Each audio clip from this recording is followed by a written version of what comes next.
Telugu cinema చరిత్రలోనే cult classics సినిమాలుగా మిగిలిపోయే సినిమాలు ఎన్నో ఉన్నాయి. ఈ సినిమాలను ఎప్పుడు చూసినా కూడా ప్రేక్షకులు ఎంతో ఆనందంగా వీక్షిస్తూ ఉంటారు. తమ జీవితాలలో భాగమైపోయిన సదరు సినిమాలు ప్రేక్షకులను ఎంతగా ఆదరిస్తారు అంటే మళ్ళీ మళ్ళీ చూసి తరించిపోయేలా వరకు నచ్చుతాయి.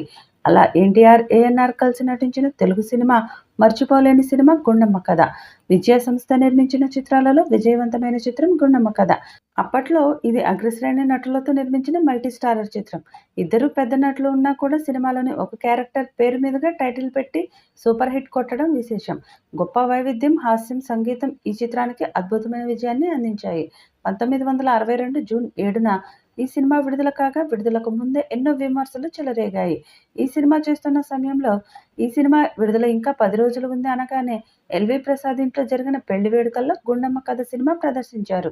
ఈ సినిమా చూసిన సినీ వర్గాలు సినిమాలో కథ లేదని, సూర్యకాంతం గయ్యాళితనాన్ని సరిగ్గా ఎస్టాబ్లిష్ లేదని విమర్శలు ప్రచారం చేశారు.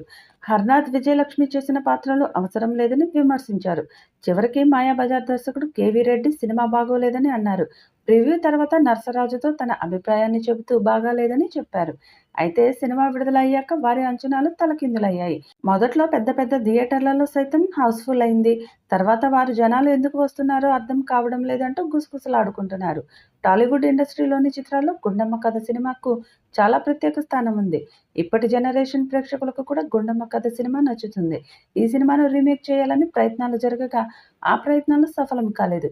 అయితే నాగ చైతన్య, జూనియర్ ఎన్టీఆర్ హీరోలుగా ఈ సినిమాను తెరకెక్కించే ప్రయత్నాలు గతంలో జరగగా ఆ ప్రయత్నాలు కూడా వర్కౌట్ అవ్వలేదు. విచిత్రం ఏమిటంటే ఒకప్పుడు ఈ సినిమాను బాలకృష్ణ, నాగార్జున హీరోలుగా రీమేక్ చేయాలని ప్రయత్నాలు జరగగా ఆ ప్రయత్నాలు కూడా సఫలం కాలేదు.